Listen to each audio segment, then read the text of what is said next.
even though my movie reviews have gone through 3 different titles, and my video game Let's Plays have their own title screen now, my spoiler reviews still maintain the same title since May 2013.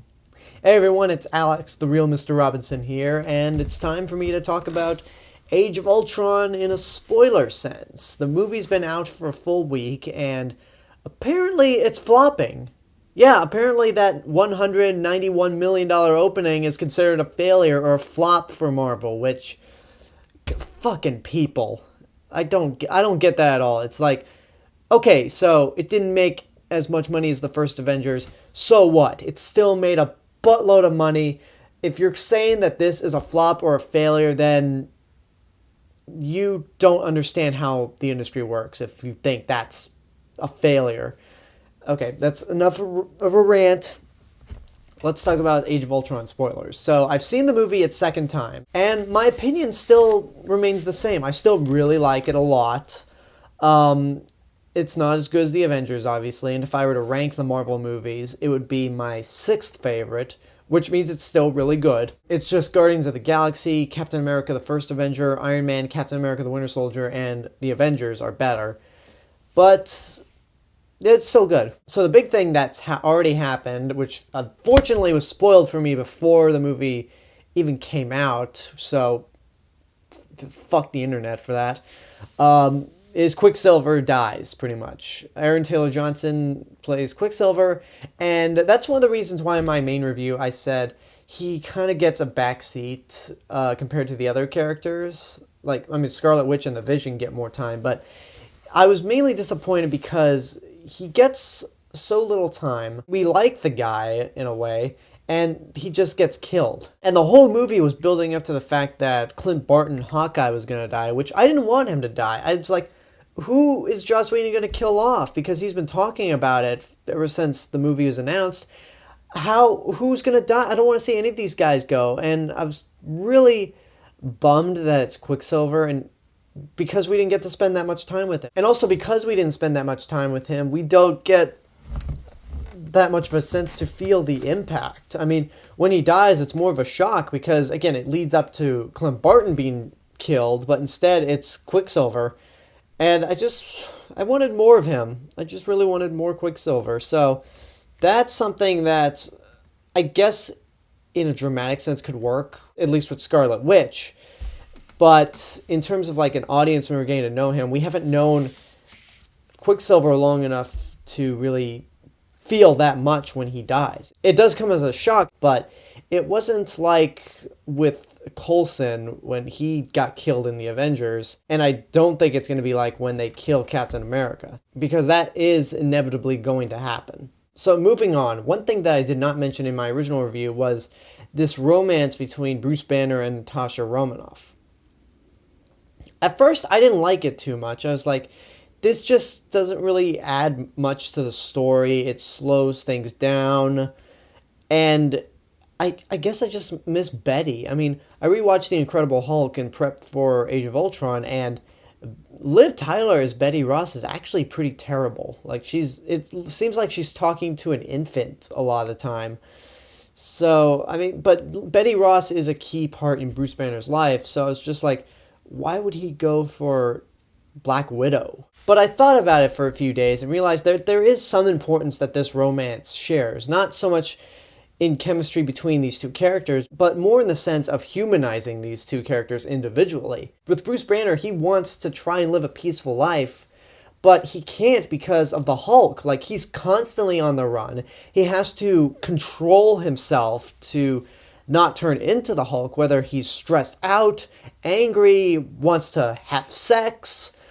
He just, like, it's impossible for him to control it. Even when the other heroes see the Hulk as this valuable ally, this very hard hitter, Banner still sees this thing as a monster that when things get too out of control, it's just not going to end well. I mean, it did lead to an awesome fight between Hulk and the Hulkbuster, which was so much better than that fucking Mayweather fight that happened.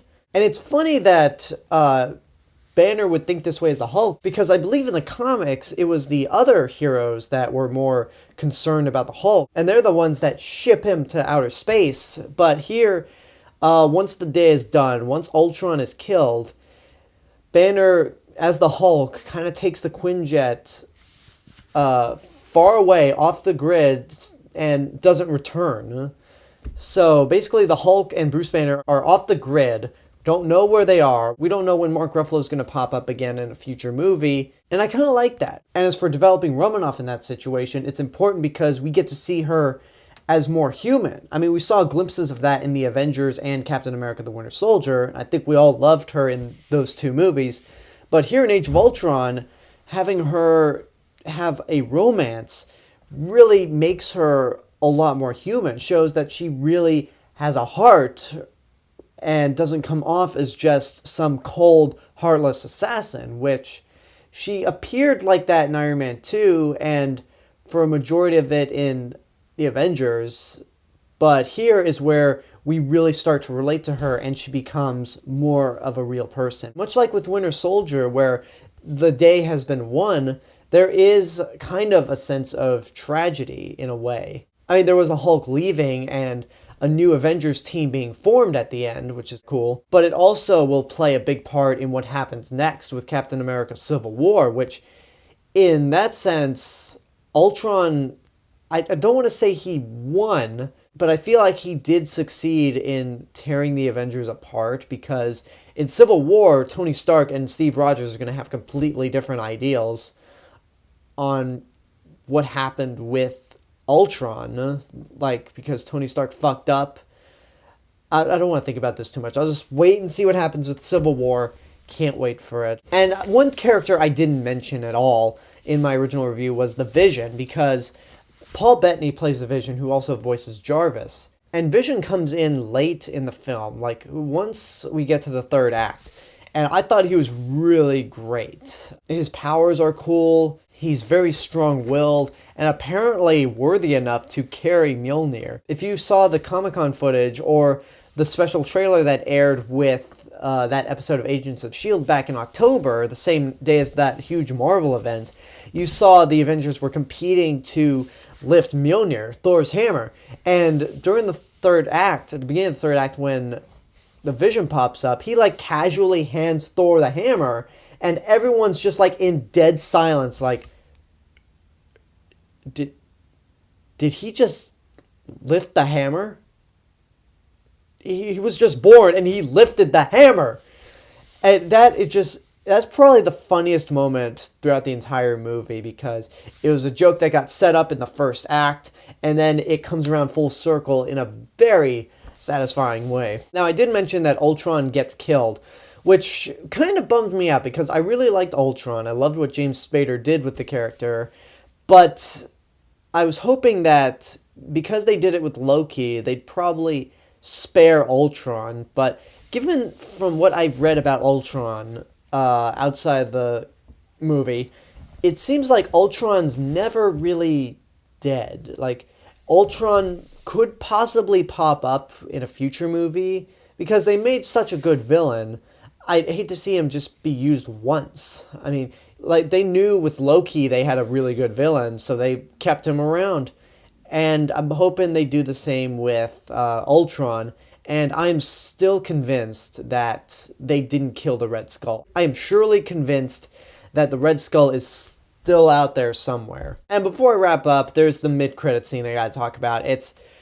I'll go over it briefly. It's nothing special. Basically, a figure like pops up from the shadows, a door opens, it's Thanos, and what we see in front of us is the Infinity Gauntlet, and he's like, fine, I'll deal with it myself. So it's like, he grabs the gauntlet and is like destined to hunt down the Infinity Stones on his own, which we now know there are 4 of them, and that's pretty much it. It pretty much tells us the obvious, that the final Avengers film is going to be 2 films. That's going to be the Infinity War. So that I'm excited for. But I can't wait to see all the things that happen beforehand. Mainly Civil War, Doctor Strange, and their new version of Spider-Man. We'll see what happens with those, but Age of Ultron I still really liked. I might see it again. I don't know, because I'm not as in love with this movie as I was the first one, as I mentioned in my old review. But it's still pretty good. I still stand by my rating, It's a fantastic time at the theater, and I can't wait to pick it up on Blu-ray. And those are my thoughts for the spoilers of Avengers Age of Ultron. Leave a comment and tell me what you thought of those moments if you saw the movie. What did you think? Like, subscribe, share me with your friends. And this is the real Mr. Robinson telling you there's only one.